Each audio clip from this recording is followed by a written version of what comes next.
मानव विकर्मा के साथ घुटने के बल जमीन पर बैठा था। विकर्मा को पैरों के अलावा हाथ, पैर और कंधों पर भी गोलियां लगी थी। मानव ने विकर्मा की ओर देखा तो वो दर्द से कराह रहा था।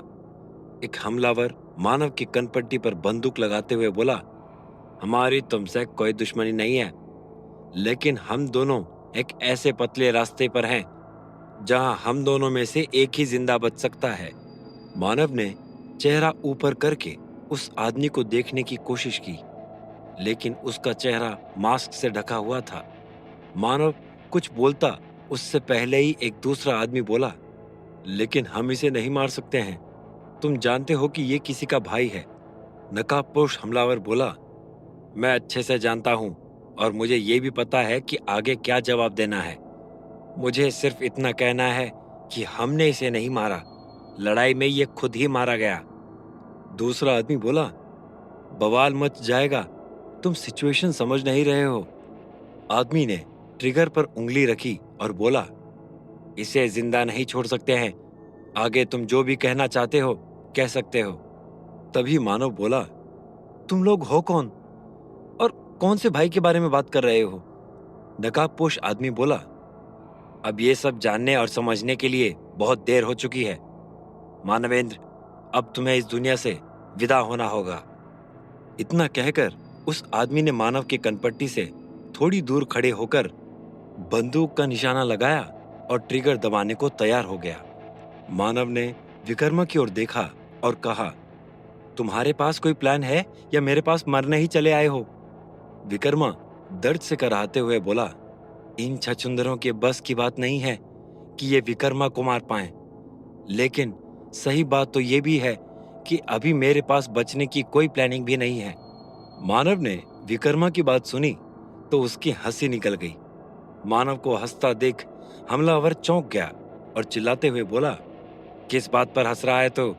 मरने जा रहा है और तुझे हंसी सूझ रही है? मानव चुप होते हुए बोला, मुझे हंसी आपके ऊपर नहीं, अपने साथी के ऊपर आ रही है। मैंने इससे पूछा कि तुम्हारे पास बचने की कोई प्लानिंग है कि नहीं, तो कह रहा है कि मुझे कोई मार नहीं सकता है, लेकिन अभी मेरे पास कोई प्लानिंग भी नहीं है। मानव की बात सुनकर हमलावरों ने आपस में एक दूसरे को अजीब नजरों से देखा। उनमें से एक बोला, लगता है सनकी है साला, मौत सामने देखकर सना गया है।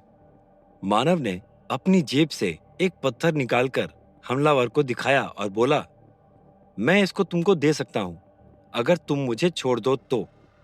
हमलावर ने मानव के हाथ में पत्थर देखा तो बोला, ये कैसा पत्थर है? इसका क्या यूज है? मानव ने पत्थर को हाथ में कस के पकड़ा और बोला, ये बड़े काम का पत्थर है, इसके लिए मेरी दोस्त अपनी जान देने को तैयार थी। हमलावर मानव के पास आते हुए बोला, लेकिन ये पत्थर है किस काम का? क्या होता है इससे? हमलावर आगे बढ़कर आ ही रहा था कि एक दूसरा आदमी मानव के घाव को देखकर चौंक गया। मानव के शरीर से खून बहना बंद हो चुका था। अचानक जमीन पर 2-3 गोलियों के गिरने की आवाज आई और मानव तेजी से उठकर खड़ा हो गया। जो भी गोली मानव के पैरों में लगी थी, घाव भरते ही बाहर आकर गिर गई। जब तक कोई कुछ समझ पाता कि मानव क्या कर रहा है, मानव ने आगे बढ़कर हमलावर के पेट पर एक जोरदार लात जड़ दिया और वो उड़कर अपने बाकी साथियों के ऊपर जा गिरा। मानव ने अपनी बाईं ओर छलांग लगाई और विकर्मा के पास पहुंच गया। उसने विकर्मा को झटके से खींच के किनारे किया और एक दीवार के पीछे छिपा दिया। हमलावर संभल चुके थे।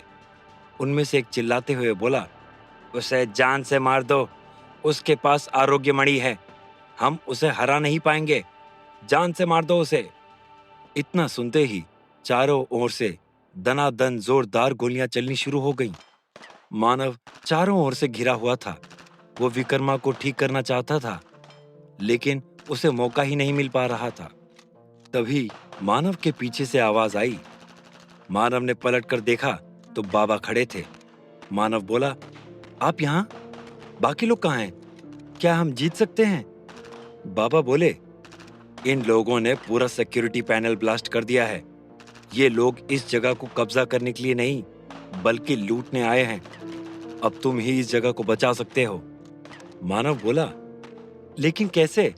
आप देख रहे हैं ना कि ये लोग कैसे मेरे ऊपर दनादन गोलियां बरसा रहे हैं, और मैं इनको रोकूंगा भी तो कैसे? मेरे पास तो कोई हथियार भी नहीं है। बाबा बोले, मैं वही बताने के लिए तुम्हारे पास आया हूं। तुम्हारा खंजर अब तुम्हारे पास नहीं है, लेकिन एक हथियार अब भी ऐसा है जिसका प्रयोग तुम कर सकते हो। मानव बोला, ऐसा कौन सा हथियार है? बाबा ने जवाब दिया, तुम्हारी माँ की तलवार, चंद्रिका। मानव ये सुनकर बोला, लेकिन वो तलवार है कहाँ? बाबा ने बताया, वो तो मैं भी नहीं बता सकता हूँ कि वो तलवार अभी है कहाँ, लेकिन इतना पता है कि वो निचले तल पर ही होना चाहिए। मानव ने विकर्मा की ओर देखा, फिर बाबा की ओर देखते हुए बोला, लेकिन मैं विकर्मा को छोड़कर नहीं जा सकता हूँ। बाबा हमलावरों को पास आते देखकर बोले, हम तीनों यहाँ से निकल भी नहीं सकते हैं। तुम इस आदमी को लेकर जाओ, मैं इनको यहीं रोक के रखने की कोशिश करूंगा। मानव ने बाबा की ओर विश्वास भरी नजरों से देखा और विकर्मा को अपनी पीठ पर लादकर आगे बढ़ गया। बाबा ने एक पत्थर के खंबे को हाथ मारकर गिराया और हमलावरों के सामने कर दिया, जिससे मानव को एक ढाल मिल गई और वो जल्दी से निचले तल पर चला गया। मानव नीचे पहुंचा तो पानी तेजी से बह रहा था। उस वक्त पानी मानव के घुटने तक पहुंच चुका था। मानव तेजी से चारों ओर नजरें घुमाकर अपनी मां की तलवार चंद्रिका को ढूंढ रहा था। तभी विकर्मा की नजर सामने की दीवार पर पड़ी और मानव से बोला, मानव, वो रही तलवार। मानव ने विकर्मा को उतारकर एक पत्थर पर बिठाया और तलवार लेने के लिए आगे बढ़ गया। मानव तलवार के पास पहुंचा तो तलवार देखकर उसे बहुत निराशा हुई। ये तलवार बहुत शानदार थी, लेकिन उसमें पूरी तरीके से जंग लग चुकी थी। मानव ने तलवार को उठाया और थोड़ी सी ताकत लगाई तो तलवार तुरंत ही दो टुकड़ों में टूट गई। तलवार के टूटते ही मानव का वराह महल को बचा पाने का सपना भी टूट गया। मानव की आंखों से आंसू निकल आए। उसका एक साथ दो सपना खराब हुआ। उसे अपनी मां की तलवार मिली, वो भी एकदम टूटी हुई, और साथ ही उसका महल बचाने का सपना भी टूट गया। विकर्मा ने मानव को रोते हुए देखा तो बोला, मानव, हिम्मत रखो, सब ठीक होगा, सारी मुश्किल हल होगी। एक रास्ता बंद हुआ है तो दूसरा रास्ता खुल जाएगा। अचानक सीढ़ियों पर भागने की आवाज बढ़ गई। मानव भागकर सीढ़ियों के पास गया तो हमलावर नीचे आ रहे थे। उसने इधर उधर देखा, फिर पास में पड़े एक बड़े से गोल पत्थर को धक्का देते हुए सीढ़ियों के दरवाजे तक लाकर उसका मुंह बंद करने लगा, ताकि हमलावर नीचे ना आ पाएं और मानव को थोड़ा सा और वक्त मिल जाए। पत्थर भारी था और मानव उसे ढलान के विपरीत अकेले नहीं ढकेल पा रहा था। मानव ने खूब जोर लगाया, लेकिन पत्थर ढलान पर नहीं चढ़ पा रहा था और विकर्मा उसकी कोई मदद कर पाने में सक्षम नहीं था। तभी अचानक पत्थर थोड़ा सा आगे बढ़ गया। मानव को ऐसा लगा जैसे किसी ने उसकी मदद की हो। उसने पलटकर अपने बगल में देखा तो प्रदीप पूरी ताकत से पत्थर को आगे धकेलने में मानव की मदद कर रहा था। प्रदीप को सही सलामत देखकर मानव के अंदर जोश दुगना हो गया। उसने जोर का जयकारा लगाया और पूरे जोश और ताकत से पत्थर को धकेलकर दरवाजे का मुंह बंद कर दिया। मानव पत्थर के सहारे सुस्ताते हुए बोला, तुम अब तक कहाँ थे? मुझे तो लगा कि तुम निकल लिए या इसी भूल भुलैया में अटक गए। प्रदीप पत्थर की टेक लेकर सुस्ताते हुए बोला, मैं तो अटक ही गया था, लेकिन फिर अचानक ना जाने क्या हुआ कि हर तरफ अंधेरा हो गया और जो कुछ भी मेरे सामने चल रहा था गायब हो गया। जब मैंने उजाले में देखा तो पता चला कि ये सब तो भ्रम था। फिर जब दरवाजे के पार आया तो देखा कि तुम अकेले धक्का लगा रहे हो। मानव ने प्रदीप के कंधे पर हाथ रखा और बोला, तुमको सही सलामत देख के अच्छा लग रहा है। प्रदीप मुस्कुराते हुए बोला, देविका कहाँ है और ये विकर्मा को क्या हुआ है? मानव विकर्मा की ओर देखते हुए बोला, देविका गायब है, वो अब तक नहीं मिली और इसे गोली लगी है। प्रदीप चौंकते हुए बोला, गोली? इसे गोली किसने मारी? मानव बोला, कुछ लोगों ने इस जगह पर हमला कर दिया है। ये वही लोग हैं जिन्होंने कड़ा चुराया था। हमने इनको कमजोर और इक्का दुक्का ही समझा था, लेकिन वो पूरी फौज है और तैयारी के साथ आए हैं। वो मैग्नेट जिसकी तुम बात कर रहे थे, वो इनका ही लाया हुआ है। प्रदीप चौंकते हुए बोला, मतलब कि ये खेल तो हमारी उम्मीदों से भी आगे निकल गया। कहाँ हम केवल कड़े के टुकड़े और तुम्हारी माँ का स्पिरिट स्टोन लेने आए थे, और कहाँ जान भी गंवा के जा रहे हैं। प्रदीप विकर्मा की ओर देखते हुए बोला, इसका मतलब ये सही कह रहा था कि यहाँ से आज तक कोई बचकर नहीं गया है। लगता है ये रिकॉर्ड कायम ही रहेगा। मानव कमरे में तेजी से भर रहे पानी और टूटी हुई तलवार को देखकर उदास होते हुए बोला, माँ का स्पिरिट स्टोन तो मिला ही नहीं, पर हाँ, ये माँ की टूटी हुई तलवार जरूर मिल गई। प्रदीप ने मानव के हाथ में तलवार को देखा तो बोला, अरे ये तो चंद्रिका है, एक ही वार में किसी की भी गर्दन अलग कर सकती है।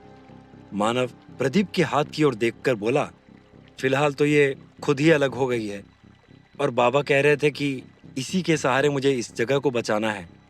प्रदीप तलवार के टुकड़ों को उलट पलट के देखते हुए बोला, यस, बाबा एकदम सही कह रहे हैं।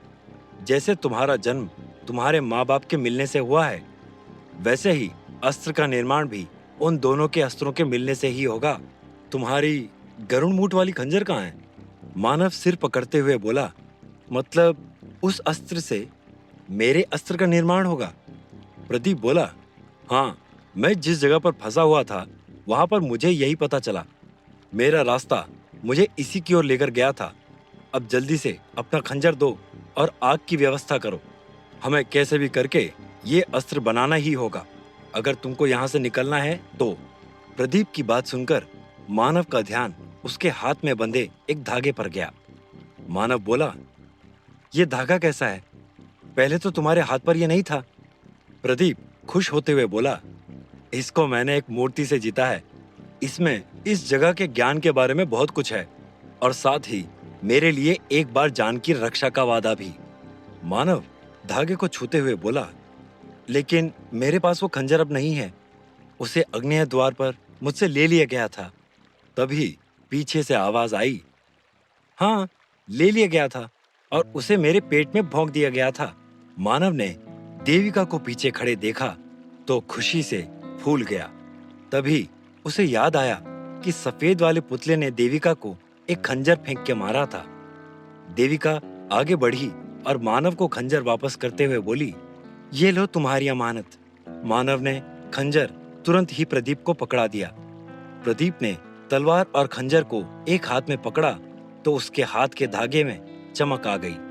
प्रदीप बोला, मानव, कड़ा, अपने पिताजी का कड़ा, वो भी दो। मानव ने जेब में हाथ डाला और सारा सामान निकालकर प्रदीप के सामने कर दिया। मानव के पास 2 पत्थर और कड़े थे। प्रदीप ने मानव के हाथ की ओर देखा तो धागे की चमक और बढ़ गई। मानव, तुम इतनी देर से जैकपॉट लेकर घूम रहे हो और हम लोगों के सामने बेचारे बने बैठे हो। मानव समझ गया कि धागा प्रदीप से बात करता है।